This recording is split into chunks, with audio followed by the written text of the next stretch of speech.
तीसरे वक्ता, आप लोगों को भी 2-2 मिनट का समय मिलेगा, जिसके बाद रिपोर्टर तालियों के साथ स्वागत कीजिए दोनों का। वाह गजब। चलिए आपका मैम समय 2 मिनट का शुरू होता है। निशा चौधरी जी, अब मुझे लगता है अंजना जी, लोकतंत्र में अभिव्यक्ति की आज़ादी सभी को है, लेकिन सबसे पहले देखना चाहिए नेता चाहे प्रतिपक्ष हो और चाहे पक्ष हो, उनको नेता बनाने वाला कौन है, इस हिंदुस्तान की जनता।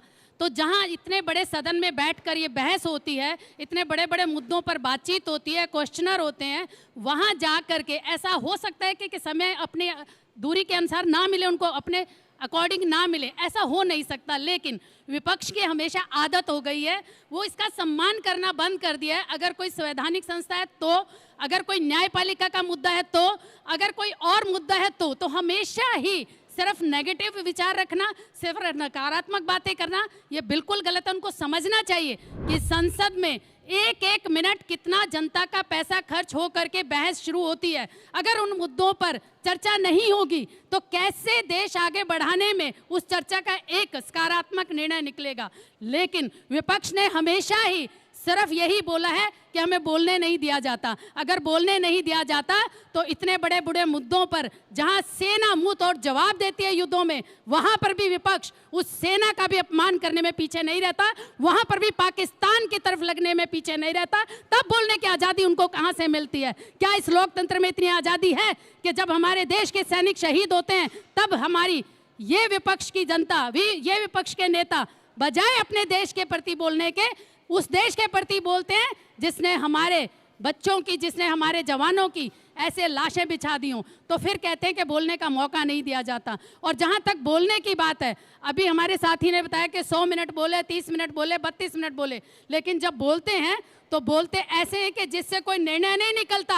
एक तरफ से आलू डालो तो दूसरी तरफ से सोना निकलेगा, ऐसा निकलता है। अब बताइए, ऐसा बोलने के लिए क्या विपक्ष के इतने बड़े नेता के ये विचार हैं? विचार रखो तो ऐसे रखो कि जनता को कोई मैसेज समय समाप्त हुआ। जबरदस्त। टेल एंड में भी जो बल्लेबाज है वो ताकत झोंक रहे अपनी पूरी टीम के लिए। आपका कान साहब समय 2 मिनट का शुरू होता है अब। देखिए, ये बड़ी बदकिस्मती है, अनफॉर्चुनेट है कि जब देश की राजधानी में देश की सबसे बड़ी पंचायत जुड़ी हो, जिसमें हमारे जैसे 20-20 लाख लोगों के चुने हुए नुमाइंदे अपने लोगों की विषयों को लेकर, मुद्दों को लेकर चर्चा करना चाहते हैं, तो पिछले 1 हफ्ते से जो है सेशन नहीं चल रहा। और उससे भी बड़ी दुखद बात ये है, और आप नौजवानों को ये जानना जरूरी है कि देश के नेता, जो हाउस के नेता हैं, देश के माननीय प्रधानमंत्री जी इन बिटवीन विदेशी दौरों पर है।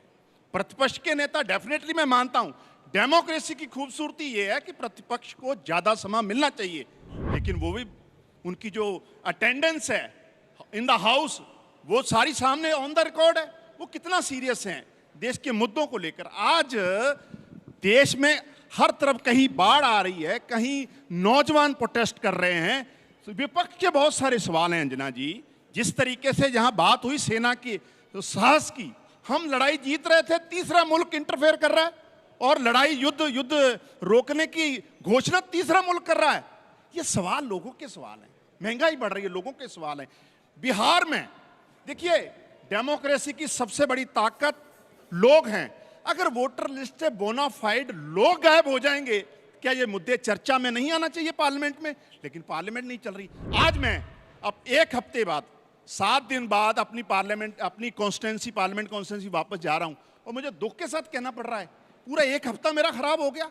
एक विषय जो है मैं टेकअप नहीं कर पाया पार्लियामेंट में, कोई चर्चा नहीं। और हम डिमांड कर रहे थे तमाम मुद्दों को लेकर सरकार, क्योंकि सत्ता पक्ष की जिम्मेवारी है कि सेशन चले।